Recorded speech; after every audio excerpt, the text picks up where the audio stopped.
हे सगळं या आपल्या YouTube चॅनलवर तुमच्या सगळ्यांचं मनापासून स्वागत. सणवाराचे दिवस आलेत, सणावारांचा महिना आलाय नाही का? म्हणजे श्रावण महिना हो आपला. सगळ्यांच्या घरी आता श्रावणाची वेगवेगळी तयारी सुरू झाली असेल.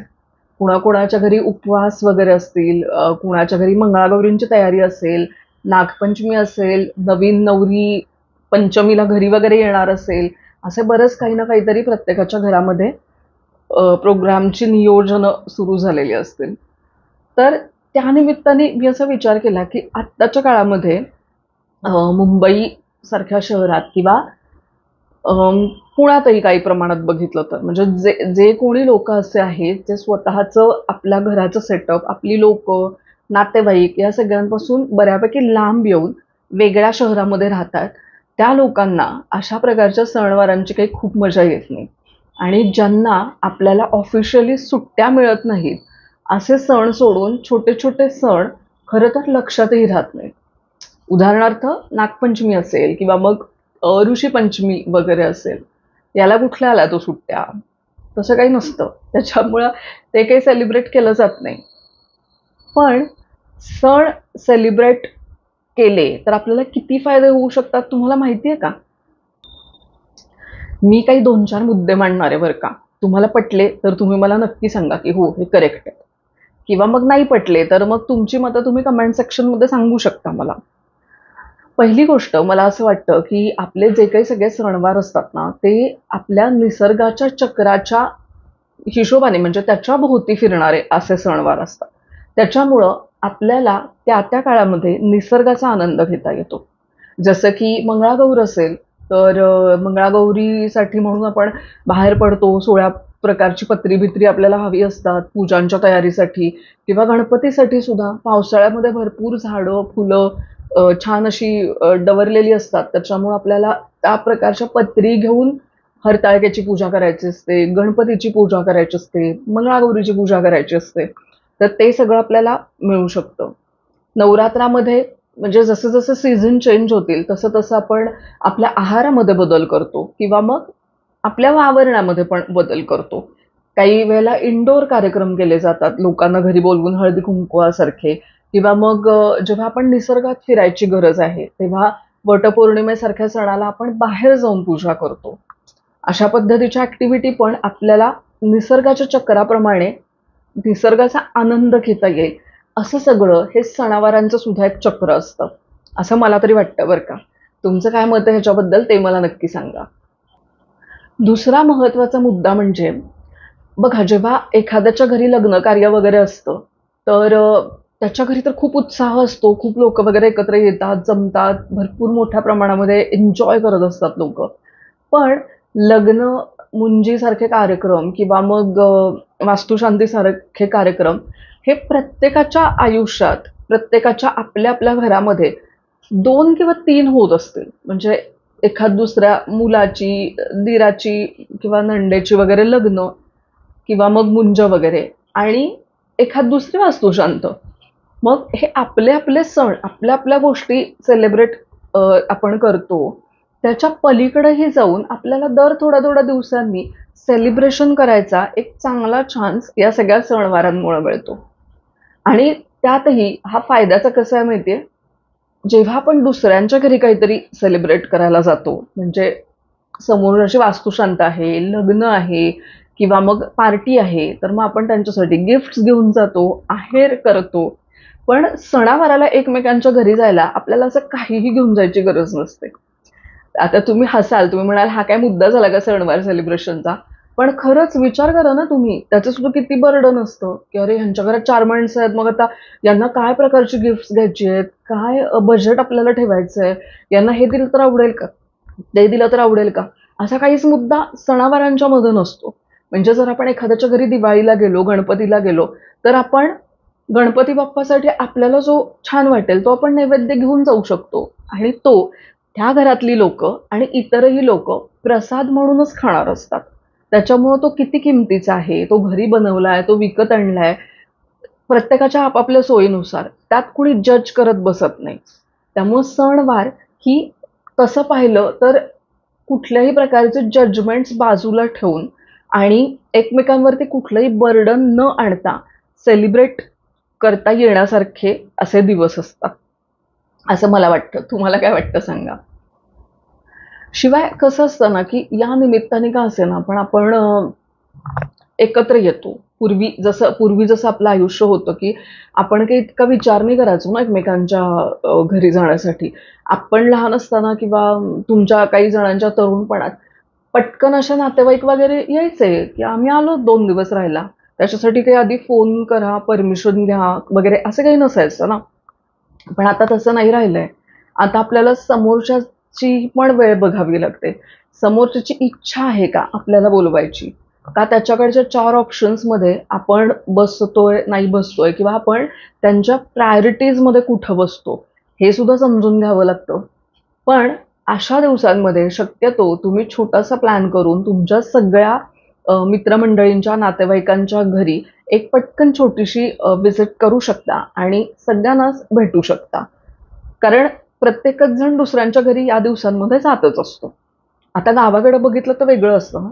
गावाकडं म्हणजे संक्रांतीचं हळदी-कुंकू, गौरीचं हळदी-कुंकू अजूनही हं, अगदी तालुका प्लेसेस वगैरे पण असतील, तर तिकडे काही एवढं आमंत्रणाची वगैरे गरज नसते. तिकडे ज्या कॉलनीमध्ये त्या बायका राहत असतात किंवा त्यांचा जो काही ग्रुप आहे, तिथे न बोलवता सुद्धा बायका सगळ्या घरी जाऊन येतात. किंवा गणपतीला सुद्धा काही ठिकाणी पद्धत असते, की 21 गणपतींचं दर्शन वगैरे.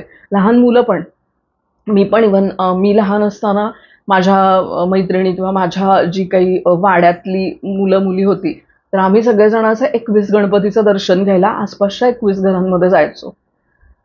तर तशा पद्धतीने तुम्ही फार कुणाला असं मी येऊ का किंवा मी येतीये वगैरे असं न सांगता सुद्धा आरामात जाऊ शकता. हां, आता मेट्रो सिटीमध्ये काही सांगता येत नाही बरं का, त्याच्यासाठी सुद्धा फोन करायला लागत असू शकतात. माझ्या सुदैवाने माझ्या आसपास असं कोणी नाहीये. आम्ही कधीही, कितीही वाजता कुणाच्याही घरी आरामात जाऊ शकतो. किमान जेव्हा सणवार असतील तेव्हा तरी. हा एक मुद्दा झाला. आणि याच्यापेक्षाही सगळ्यात महत्त्वाचा एक मुद्दा म्हणजे सणवार हे तुमचं मानसिक आरोग्य सुधारू शकतात, असा माझा ठाम विश्वास आहे. आता तुम्ही म्हणाल, "तू काय डॉक्टर पण आहेस का? तू काय आता मेडिकल फील्डची पण डिग्री घेतली आहेस का? इतकं ठामपणे सांगायला?" पण बघा, मी माझ्या पद्धतीने मी जी काही एक नवीन जी थेअरी शोधली आहे, ती तुम्हाला पटते का? तुम्ही मला सांगा. कसं असतं, की आत्ताच्या काळामध्ये जेव्हा आपलं आयुष्य खूप स्ट्रेसफुल आहे, तेव्हा लोकांना भेटताना आपल्याला खूप जास्त विचार करायला लागतो. खूप वेगवेगळ्या प्रकारचे ताण आपल्या डोक्यावरती असतात आणि आपल्यापैकी बहुतेक लोकं खूप ओव्हर थिंकिंग करतात. मी स्वतःसुद्धा त्यापैकीच एक आहे बरं का. एखादा विचार माझ्या डोक्यामध्ये आला ना, तर खूप वेळापर्यंत तो विचार काही माझ्या डोक्यातून जात नाही. तर हे सणवार ज्या पद्धतीचे आहेत, तर पूर्वीच्या लोकांचं जर तुम्ही आयुष्य पाहिलंत ना, तर ते खूप लाँग टर्ममध्ये ना विचारच नाही करायचे. ते खूप शॉर्ट टर्ममध्ये विचार करायचे. त्यांची ध्येय पण त्यांचं किंवा जे काही त्यांनी ठरवलेलं असतील त्या गोष्टी पण आणि त्यांचा आनंद पण ते एका ठराविक पिरियडमध्येच शोधायचे. जसं की आत्ता श्रावण महिना सुरू आहे. श्रावणामध्ये जर आपल्याला एखादी अडचण असेल, एखादी गोष्ट ठरवायची असेल, काहीतरी प्लॅन करायचं असेल, तर लोकं पूर्वी करायची की ओके, गणपतीपर्यंत बघूया, गणपतीत भेटूयात, गणपतीला येऊयात ना. म्हणजे श्रावणात सुरू झालेली गोष्ट तुम्ही फार-फार तर गणपतीपर्यंतचाच विचार करताय. गणपतीमध्ये तुम्ही एखादी गोष्ट जर म्हणजे त्या दरम्यान काहीतरी विचार केला, तर लोकं नवरात्रापर्यंतचाच विचार करतात, की नवरात्रा म्हणजे त्यांना वेधच पुढचे तेवढ्याच दिवसांचे लागायचे किंवा अजूनही बऱ्याच लोकांना आपल्या आधीच्या पिढीचं बघितलं ना, तर ते बोलताना असंच बोलतात. ते असं नाहीत म्हणत, की अच्छा आता जानेवारी महिना आहे ना, मग बघू मग आता मार्च एप्रिलमध्ये उन्हाळा कसा आहे वगैरे आम्ही तसं भेटू, असं नाहीत म्हणत. ते म्हणतात, की पाडव्याच्या आधी येऊन जा एकदा, संक्रांत झाली तर. पाडव्याच्या आधी येऊन जा किंवा पाडव्यापर्यंत बघूयात. अच्छा नंतरचा मुहूर्त आहे का? ओके, बरं. नाही मग त्या आषाढाच्या आधी तर आपल्याला करावं लागेल. म्हणजे एक ठराविक छोट्याशाच काळापुरता ते लोकं विचार करायचे. आत्ताचे जे त्यांचे प्रॉब्लेम्स असतील, त्यांच्या काही गोष्टी असतील, तर त्यांना विचार करण्यासाठी फक्त श्रावण महिन्यात सुरू केलेली गोष्ट ही त्यांना साधारण गणपतीपर्यंतचाच विचार त्यांच्या डोक्यामध्ये आहे. त्याच्या पुढं मग पुढच्या गणपतीत काय होईल आणि 10 वर्षानंतरचं माझं आयुष्य काय आहे, एवढा विचारच तर लोक करायचे नाहीत. आणि त्याच्यामुळं त्यांचं आयुष्य खूप जास्त आनंदी होतं असं मला वाटतं. कारण छोट्याशा पिरियडपर्यंत म्हणजे कुठलाही प्रॉब्लेम, कुठलंही टेन्शन असेल, तर ही अडचण माझी आयुष्यभर चालेल का वगैरे हा विचारच डोक्यात नव्हता. आणि तुम्ही तुम्ही मान्य कराल ही गोष्ट. पण आपण तसं नाही करत. आपण 2024 मध्ये नाही, मग ते 2025 मध्ये माझं काय आहे, मग माझी ती एफ-डी तेव्हा मॅच्युअर होणार आहे का? मग मी ॲक्चुअली माझं टार्गेट आहे, की मला 2 वर्षामध्ये असं-असं करायचंय, इथे पोहोचायचं, तिथे पोहोचायचं, जे काही असेल ते. पण आधीच्या जनरेशनचा हा हा जो मुद्दा आहे ना, तो मला असं वाटतं की खूप चांगला आहे. आणि आपण सुद्धा ओव्हर थिंकिंग बंद करून आपण या इतक्या छोट्या-छोट्या पिरियड पुरतेच आपले गोल्स ठेवले पाहिजेत. आपण जे खूप प्रॅक्टिकल असतील. महिनाभर, 3 आठवड्यापर्यंतच्या गोष्टी ह्या तुम्ही सहज प्लॅन करू शकता आणि त्याप्रमाणे तुम्ही अ, ते एक्झिक्यूटही करू शकता. म्हणजे तुमचं डाएट असतील, तुमचे काही पैशांची गणितं असतील, तुमच्या काही अडचणींवरची सोल्युशन असतील, तुमचे हेल्थ इश्यूज असतील, जेही काही असेल ते. ते तुम्ही त्या पिरियडमध्ये ठरवून तेवढाच जर तुम्ही विचार केलात ना, तर तुमच्या लक्षात येईल की आयुष्य खूप सोपं वाटायला लागलंय. ही गोष्ट मी करून बघितली ना, त्यामुळं मला ते खूप सोपं वाटायला लागलं. आता मी फार पुढचा विचार करत नाही. आत्ता मला वेध आहेत की श्रावण महिना सुरू होणार आहे आता. श्रावण महिन्यामध्ये मग काय माझ्या घरामध्ये मंगळागौरीच आहेत. श्रावण महिन्यामध्ये अच्छा मग ती ही सुट्टी आहे का? ओके. त्या दिवशी अशी सुट्टी आहे. तेव्हा मला हे करायचंय. श्रावण महिन्यानंतर मी जास्तीत जास्त गणपतीपर्यंतचा विचार करेन. दिवाळीत मला काय करायचंय आणि दिवाळीपर्यंत माझे कुठले प्लॅन आहेत ह्याचा विचार मी आता करणं बंद केलंय. ज्याचा मला खूप फायदा झाला. तुम्ही हे करून बघा. म्हणजे याचा अर्थ असा नाही की प्रॅक्टिकली विचार नाही करायचा. पण कितीही अडचणी असतील, किती प्रॉब्लेम असतील, स्ट्रेस असतील, तरी तुम्ही सारखं-सारखं त्या गोष्टींवरती विचार करून काहीच परिस्थिती बदलणार नाहीये ना. त्यापेक्षा तुम्ही जर छोट्या-छोट्या गोष्टींमध्ये म्हणजे विचारांची दिशा किंवा विचारांच्या गोष्टी थोड्याशा जर तुम्ही शिफ्ट केल्यात, हा हा आपला जो रेग्युलर पाथ आहे ना, तो सुरूच असणार आहे कायम. पण त्याच्या बरोबरीने छोटं-छोटं जर का आपण गोष्टींमध्ये आपण फोकस आपला हलवला आणि खूप आनंदाने त्याच्याकडे बघायला सुरुवात केली, तर त्याचा खूप फायदा होऊ शकतो, असं मला वाटतं. तुमचं याच्याबद्दल काय म्हणणं आहे? आणि तुम्हाला पण असं शॉर्ट टर्म विचार करायला आणि आपल्याला बरेचसे मोटिवेशनल स्पीकर्स पण सांगतात की नाही, की तुम्ही खूप मोठ्या काळाचा विचार करू नका. तुम्ही छोटी ध्येय समोर ठेवा. छोट्या ध्येयांपासून सुरुवात करा आणि त्याच गोष्टी व्यवस्थित प्लॅन केल्याप्रमाणे कशा एक्झिक्यूट करता येतील याचा तुम्ही विचार करा.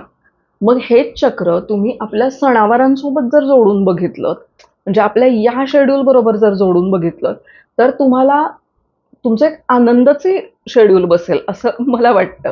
म्हणजे तुमची ध्येयही पूर्ण होतील आणि तुम्हाला सेलिब्रेशन टू सेलिब्रेशन, या सेलिब्रेशनपासून त्या सेलिब्रेशनपर्यंत हा मधला जो पिरियड आहे, तेवढ्याच प्रॉब्लेमचा तुम्हाला विचार करायचा आहे, तेवढ्याच गोष्टीचं तुम्हाला उत्तर शोधायचं आहे. याने खूप टेन्शन कमी होऊ शकतं असं मला वाटतं.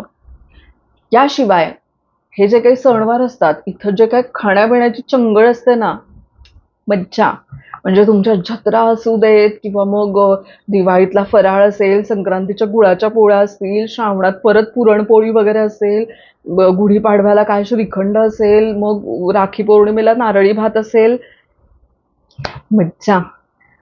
मी तर या सगळ्या गोष्टी नक्की खाते आणि पूर्ण वर्षभरामध्ये दर सणावाराला अशा पद्धतीने खाण्यापिण्याच्याही गोष्टी ऋतुचक्राप्रमाणे वेगवेगळ्या प्लॅन केलेल्या असतात, ज्या आयुर्वेदानुसार सुद्धा खूप बरोबर असतात. तर ते केलं तर आपण आरोग्य सुद्धा आपलं सांभाळू शकतो. शिवाय जिभेची चटक पण आपल्याला भागवता येईल. कारण उकडीचे मोदक आपण किती म्हटलं तरी उन्हाळ्यात नाही हो खात. उकडीचे मोदक हे गणेश चतुर्थीलाच खाणार आपण. किंवा जो फराळ आहे त्याची मज्जा तुम्ही आता कितीही तुम्हाला बाजारात मिळालं वर्षभर फराळ, तरी सुद्धा जी दिवाळीतल्या फराळाची गंमत आहे ती इतर दिवशी येते का? आणि त्याचा फील येतो का? नाही ना. ह्या सगळ्या गोष्टी त्या दिवसाच्या वाइब्स क्रिएट करत असतात. त्याच्यामुळं सणवार हे मनापासून सेलिब्रेट केले पाहिजेत आणि ते सगळ्या धर्मातल्या लोकांनी त्यांच्या त्यांच्या त्यांच्या पद्धतीने केले पाहिजेत. आता मी हिंदू धर्माचे असल्यामुळे मी माझ्या पद्धतीच्या गोष्टी सांगते. पण नक्कीच तुम्हाला तुमच्याही धर्मांमध्ये जर तुम्ही हिंदू नसाल, तरीही वर्षभराचं काही ना काहीतरी शेड्यूल तुम्हाला नक्की इथे मिळू शकतं. तुमचं असू शकतं. तर ते शेड्यूल तुम्ही 1 वर्ष तरी का असेना तुम्ही ते फॉलो करून बघा आणि मी ज्या गोष्टी सांगतेय तशा पद्धतीने करून बघा. बघा तुम्हाला खूप मजा येईल. तुमचं काय मत आहे ह्याच्याबद्दल? मला कमेंट करून नक्की सांगा.